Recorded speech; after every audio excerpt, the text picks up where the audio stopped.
Again, looking at these questions, year 12. Coming back. It doesn't matter what information they give you. You should always be able to look at a question and kind of discern what are the steps that you want to take here. In this case, we're not given velocity anymore, we're given acceleration. And it's given to me by 2 meters per second. And again, there's a lot of information about its initial state and other stuff about its velocity. And I've got this whole series of questions here. And it can seem kind of overwhelming at first, right? But all you need to do is break it down with the steps that you know. So it tells me that A is equal to 2. Now it says meters per second, those are the units, right? Oh. But the actual function of the acceleration is just a constant. So that's important to note. Okay. Now, what do I know about trying to find velocity? What do I have to do that? Well, v equals integral of a. I know that the velocity function is equal to the integral of a with respect to time. Yes. So this is answering part A. What if I integrate a constant? What do I get? 2t. Exactly right. Just because it's a number doesn't mean I can't integrate it. I'll just tack on a variable at the end, right? Plus c. 2t, good, plus c, okay? And you can check that really easily. When you differentiate it, you get back to 2. So, again, the important part about this is that I haven't found the velocity function yet. I found a part of it, but I need to find what that constant is to find the whole thing. So I need to look at if I'm given it anything about its initial states. At t equals 0, what am I told? It's moving with velocity. Good, okay, I'm moving with a velocity of 20 meters per second. Okay, so when t equals to 0, my velocity is going to be equal to 20. So 20 would be equal to 2 times 0 plus c, and so c would equal to 20 there. So my velocity function would just be 2t plus 20, and you can put some meters at the end there too, meters per second. Now, so I've got the velocity function here. That was part A. In part B, I'm looking for the displacement function. Okay, I'm looking for the displacement function here. Nothing too different. All I'm looking for is x, and I know I can get that by integrating the velocity function. So I'm going to do with respect to time. Well done, Ben. And I'm going to do just that. I know. Yeah, 2t Ben's not going to forget that respect to time. dt. Okay. Okay. So what am I going to get here? You're going to get. Well, it's just 20. No, you're just going to get t C squared is plus 20t. Isn't it going to be t squared? That's what I just said. I thought you said 2t Plus squared. what? Plus c. 20t. Yeah. And again, I'm going to emphasize this because it can be so easy to just forget this constant and then just write t squared plus 20t. Okay, so don't forget that because it may often affect the actual function. Okay, so easy marks you could be losing here for no reason. This case, And let's go look at the initial conditions. I want to see what it's doing at the beginning. So it's initially at the origin. So when t equals to 0, c equals 0. yeah, x equals to 0. So it's initially at the origin. And so in this case, yeah, it doesn't matter, but that's fine. At least I've checked it, right? I'll see. So c would equal to 0.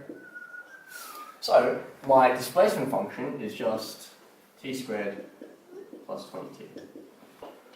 I'm asked to find when the particle is stationary. What did you suggest doing? Sub-zeroing For x? Okay. So let's have a think again, right? What do each of these represent? X is displacement, v is velocity, a is acceleration. The displacement is how far I am from the origin. Nathan? You make v 0. Okay, so can you see how at this point in time, you've got all these different functions here. And it's so important that you understand what each of them mean. Because they'll throw a question to you like this, and they won't tell you which, you know that when you're thinking stationary, you're thinking 0, but they won't tell you which function to substitute that into, right? And it can be confusing with all of these here. But you need to remember, okay, stationary, well that's really talking about speed. If I want to be looking at speed, I'm thinking about velocity, because that's just speed with direction, right? So, to find when it's stationary, I let v equals to 0. So isn't the Canadian Olympic? Okay, and my velocity function's over there, so I'll just say 0 equals to 2t plus 20, and then I'm just solving for that. Yeah, I would make bad mistakes like this. 7. Can't believe I made that mistake. That's the worst mistake That's possible. okay. It's such a rookie. Yeah. I mean, thank you, Natasha. Wow. Good teacher. So Okay. wise. It's a low. Okay, let's try this one again. So I know that the velocity is going to be 0. So again, I'm just going to go through that same process. I let v equal to 0, and so I'll have this time 2t minus 20 is equal to 0. Oh wow. 2t equal to 20, and like magic, You get 10 seconds. t equals to 10 seconds. So what does that mean? At 10 seconds, that's when I'm stationary. Much better. That looks better. That's insane, bro. Okay, now, part D is interesting because it's saying find when it returns to the origin. And the way they phrase that is because initially it's at the origin, right? So the reason why they said that is because you're assuming at some point it's going to come back. I have returned. And you can actually get an idea of why that is. If you look at a quadratic function, like this one, that's your displacement function. It's talking about the movement of a particle. What kind of shape would this be? Like a What kind of shape is this? parabola. Good, it's a parabola, right? And when you think about a parabola, this one's concave up, so it might look something like this. Here, it starts at the origin initially, and at some point, it's going to come back, right? It's going to come back, for its displacement equal to 0.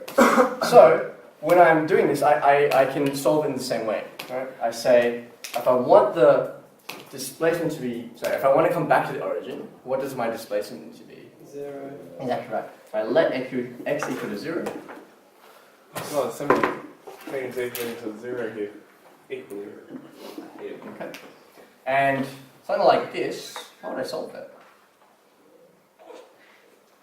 Oh, you put in the bracket thing. Yeah, I want to factor it. Right? Factorize. A simple quadratic here. I don't have to overthink it. If you just factorize this expression, 0 equals to t outside of t minus 20. So you've got two solutions. T is equal to 0, or t is equal to 20. And that makes sense, because when t equals to 0, it's already at the origin, we know that. But when it returns to the origin, it's after 20 seconds. Ah, yes.